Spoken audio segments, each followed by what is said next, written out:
good day to all our viewers. Welcome to another day of learning, and ngayong araw, we will be discussing the first part of Republic Act number 6713, or the Code of Conduct and Ethical Standards for Public Officials and Employees.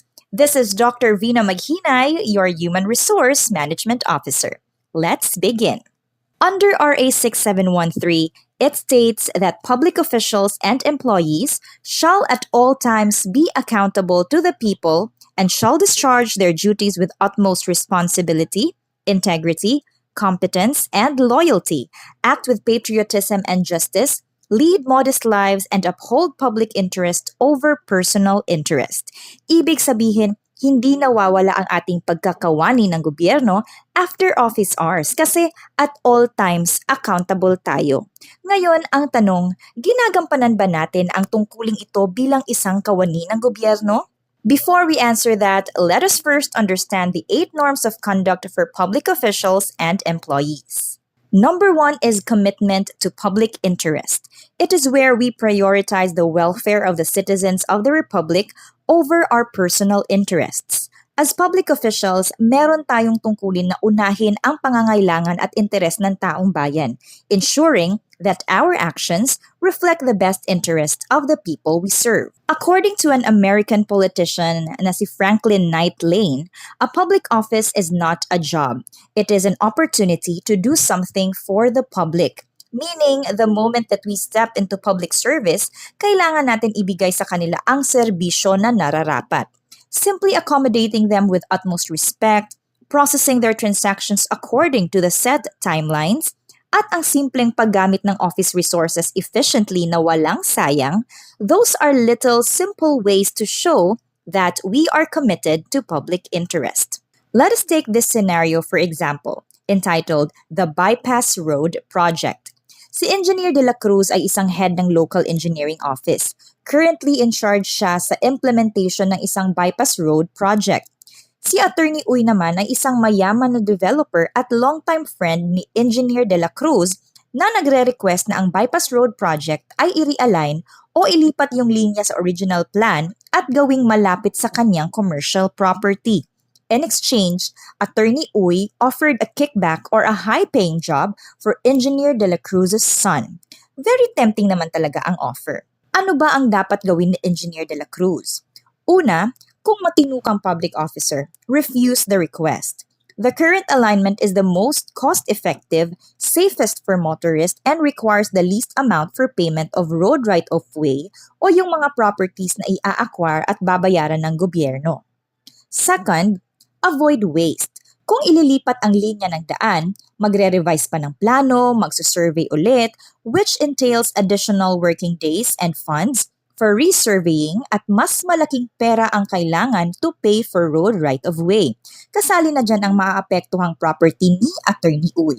Kung papayag si Engineer De La Cruz sa request ni Attorney Uy, hindi na siya praktikal at pera ng bayan ang gamit. At syempre, prioritize many over the few. If we stick to the original alignment, it benefits the general commuting public over a single private entity. Kasi kung masusunod si Attorney Uy, yung property lang niya ang tataas ang value at the expense of the people's money. Now we go to the second norm, which is professionalism. This is committing to excellence and integrity in all duties. Government officials must perform their duties with excellence, intelligence, and skill, ensuring high standards in public service and dedication to their roles. Embodying the value of professionalism, dapat competent tayo. We should be equipped with the necessary skills and knowledge to perform our jobs. We also have to look professional and dress appropriately. At dapat may tamang asal. Indeed, it is a combination of competence, appearance, and attitude. One way to test our professionalism in the workplace is to do our best in work even if we don't feel like it. Lahat naman tayo may pinagdadaanan. Family, love life, personal, pera, but we have to choose to show up and perform our job. That is when professionalism is shown. Let us have this scenario to better understand this norm, entitled The Missing Document. Si Ms. Garcia ay isang frontline licensing officer at a land transportation office. Si Mr. Yu naman ay nag-a-apply for the renewal of his license and he suddenly lost his temper upon the information na kulang siya ng medical certificate from an accredited clinic. At 3 hours na siyang naghihintay in line kaya naman nagsisisigaw na siya ng corrupt, slow, iproseso nyo na yan. Ano ba ang dapat gawin ni Miss Garcia? As a public employee, syempre dapat meron tayong emotional control. Huwag magpadala sa mga galit at emosyon at huwag nating papatulan. Kasi minsan naman 'di ba, parang ang sarap na talagang patulan. So, remain calm and composed. Pakinggan muna natin siya nang hindi nag-i-interrupt. Hayaan mo muna siyang magpalabas ng kanyang mga hinaing. Then show the highest degree of excellence. Ipaliwanag ng maigi at mahinahon ang legal requirements, that the documents are really needed to proceed with the renewal. And tulungan siya or kahit ipahatid mo sa nearest clinic dahil usually naman meron yan sa labas lang mismo or katabi ng mga licensing offices. Of course, show professionalism. Continue to treat the client with the same level of service. Dapat hindi mag-change ang mood mo kasi sinungitan ka na niya at same pa rin ang treatment, galit man siya o hindi. Okay? So next is the third norm, which is justness and sincerity. We have to ensure fairness and honesty in public interactions. Public officials must act with integrity, demonstrating fairness and honesty in all dealings, fostering trust and respect among the communities they serve. We will know if a person is sincere or not kasi it is revealed in their actions and not just in words. If we observe somebody, meron kasi talagang hanggang salita lang. May kakilala ka bang ganun? Ito naman ay hindi ko nababasahin word for word since this is already provided in the RA. We proceed to the sample scenario entitled First Come, First Served. Si Dr. Mendoza ay chief ng isang government-run provincial hospital. Puno ang ospital sa araw na ito. Full capacity. Pumasok si Mr. Wong, a major donor and prominent businessman, at nagdedemand to give his elderly father the next available ICU bed. Pero may kasunod na kasi sa mataas na waiting list na isang indigent farmer from a remote barrio who has been waiting for 2 days at nasa critical na kondisyon. What is the best course of action for Dr. Mendoza? In line of public duty, refuse undue favor. Kausapin ng maayos ang businessman that the hospital allows a strict medical priority and first come first served policy. Minsan kasi talaga, tayo ay napapahamak dahil sa isa sa ating known Filipino value na utang na loob. Knowing that Mr. Wong is a major donor at prominenteng tao, we want to reciprocate the favor sa kanyang pagka-major donor sa atin. So gusto nating ibalik yung favor sa kanya. Siyempre, show no discrimination. Siguraduhin na ang indigent farmer ay hindi mawala sa listahan just because he lacks money or political connections. And show sincerity. Uphold the ethical necessity of treating all patients equally. With that, as a public official, napakita mo ang justness and sincerity in serving the public. Next norm is political neutrality. Sabi nga ni Mike Enriquez, diba, walang kinikilingan, walang pinoprotektahan, serbisyong totoo lamang. It is when we ensure fair service delivery to all citizens, kahit nasa kaninong kampo ka man sa politika. Government officials must serve all individuals with impartiality, fostering an inclusive environment that prioritizes the needs of the public over political affiliations.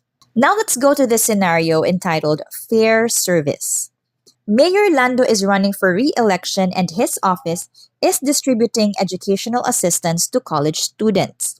Napansin ng staff niya na marami sa mga nakalinya ay mga anak ng kanyang mga kalaban sa politika, children of people who have been posting criticisms of the mayor on social media.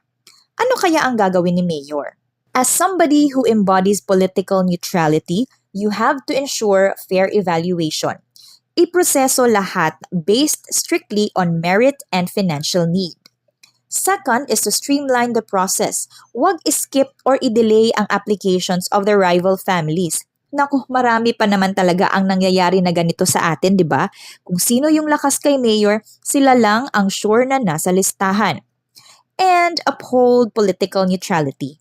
Ensure that the government aid is a right for all citizens, and not a reward for political loyalty. Kasi syempre ang pera naman na ginamit dyan ay sa gobyerno, si mayor lang ang naging instrumento para ipatupad ang programa, kaya ito ay dapat para sa lahat. We proceed to the fifth norm of conduct, which is responsiveness to the public. Ang pagbibigay ng courteous and adequate service sa lahat ng mamamayan ay mahalaga. Public officials must ensure that services are timely, respectful, and attentive to the needs and concerns of the people they serve. Di ba kasi naman nararanasan natin na sobrang tagal ang usad ng mga requests natin, letters natin, or minsan talagang nabaon na sa limot. Responsiveness to the public means being able to react quickly. Sabi nga nitong friend natin na si Rashid Ogunlaru, until you understand your customers deeply and genuinely, you cannot truly serve them. We have to put ourselves in their shoes para alam natin ano ba ang feeling ng hindi nabibigyan ng agarang pagtugon ang ating mga requests. So these are the texts extracted from the RA and I'll give you the assignment to read that. Then we proceed to our sample scenario entitled Confusing Requirements. Si Miss Amalia ay isang small business owner na nagpunta sa isang local government office para mag-apply ng bagong business permit. Medyo confused siya sa haba ng listahan ng requirements at marami siyang tanong tungkol sa processing time. As a government employee, how do we act in cases like this? Of course, we ensure prompt and courteous service. Paano ba? We attend to applicants immediately and greet them politely at dapat may clear communication. Ipaliwanag natin ang steps at requirements sa paraan na simple at sa lingwaheng naiintindihan ng kausap natin. May iba kasi 'di ba na English ka ng English diyan tapos yung kausap mo hindi naman pala nakakaintindi. That does not show true responsiveness kasi di natin na ipapaabot yung mensahe na dapat doon sa kausap natin. Next is we expedite the processing. Ensure that the process is completed within the prescribed timeline and avoid red tape. Ano ba yung red tape? Yung mga proseso na masyadong mahaba, unnecessary, paulit-ulit at masyadong komplikado. Yan ang dapat i-eliminate natin.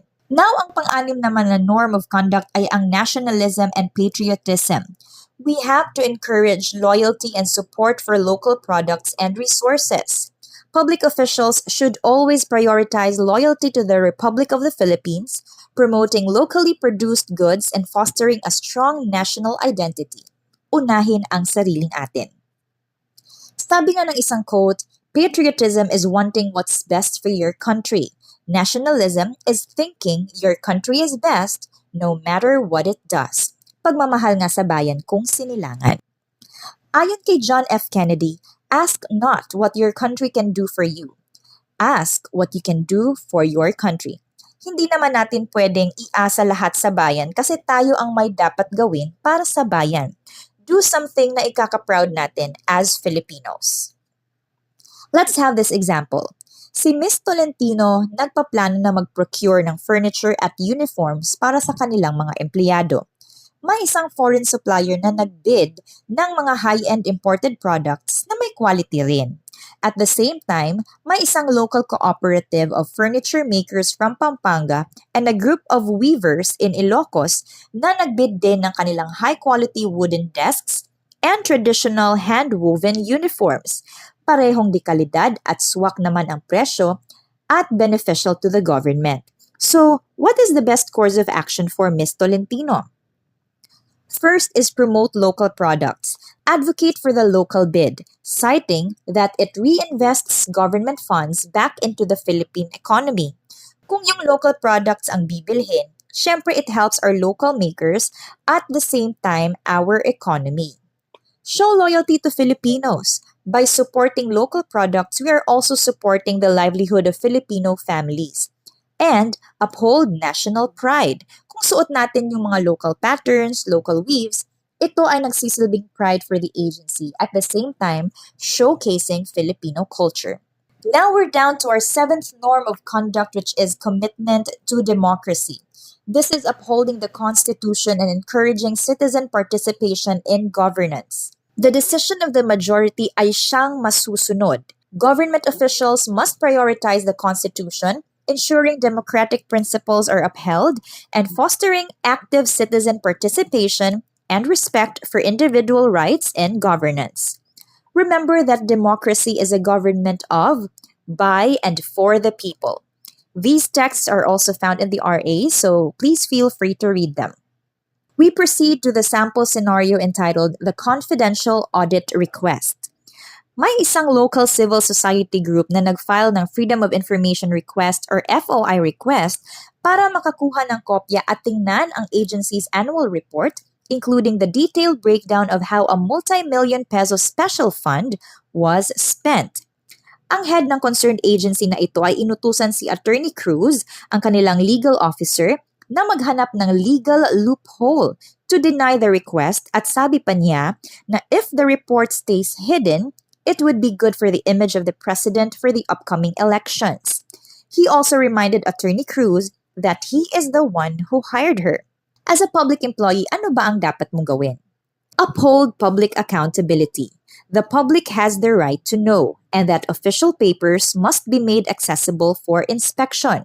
Kaya nga meron tayong freedom of information kasi upon submission of the official request, IDs, and the reason para saan gagamitin ang dokumento, ay pwede ka nang magkaroon ng kopya ng official papers. Except syempre if there are documents that are protected under special laws. Second is loyalty to country over person. Remember to prioritize our sworn duty to the Constitution and the public. Wala sa kahit kaninong tao ang loyalty mo, but to the Constitution and the people. And thirdly, uphold the Constitution. Documents must be released ensuring compliance with the constitutional right to information. Give the public what is due to them. And finally, the last norm is simple living. Leading modest lives in public service is essential for integrity. Embracing simple living allows government officials to prioritize public trust, demonstrating that responsibility and humility are core values in their leadership roles. Public officials and employees and their families shall lead modest lives appropriate to their positions and income and shall not indulge in extravagant or ostentatious display of wealth in any form. Yan bang nakikita nyo sa slide ay naka-simple living? Nawala na yata yung liig niya, di ba? So this is our sample scenario entitled The Modest Lifestyle. Si Attorney Santos ay kaka-promote lang as division chief at a government agency. After her promotion, medyo tumaas na ang kanyang sweldo at performance bonus. Yung mga kaibigan niya naman at kasamahan sa trabaho encouraged her to buy a luxury European SUV at mag-grand party sa isang 5-star hotel to celebrate. Dapat bang maniwala si Attorney Santos sa mga kasamahan niya? Siyempre, dapat avoid ostentation o yung pagpapasikat. Buy items that fit your actual budget and prepare a modest celebration. Enough na siguro yung small intimate lunch for immediate family and a few close friends. Tapos match your lifestyle to your income. Ang bahay mo, mga damit at lifestyle ng family should remain appropriate to your position and income para iwas duda na may corruption or hidden wealth. Lalo na ngayon na ang dali na lang magpicture, magsumbong, at matrending ang iyong pagpapasikat. So there you have it, our 8 norms of conduct for public officials and employees. Number 1, commitment to public interest. 2, professionalism. 3, justness and sincerity. 4, political neutrality. 5, responsiveness to the public. 6, nationalism and patriotism. 7, commitment to democracy. And 8, is simple living. Ngayon, itanong natin ulit, isinasabuhay ba natin ang mga tungkuling ito bilang isang kawani ng gobyerno? You answer. I hope you have learned something from our discussion for today, and the part 2 of RA 6713 will be discussed in the next video. Thank you and have a great day.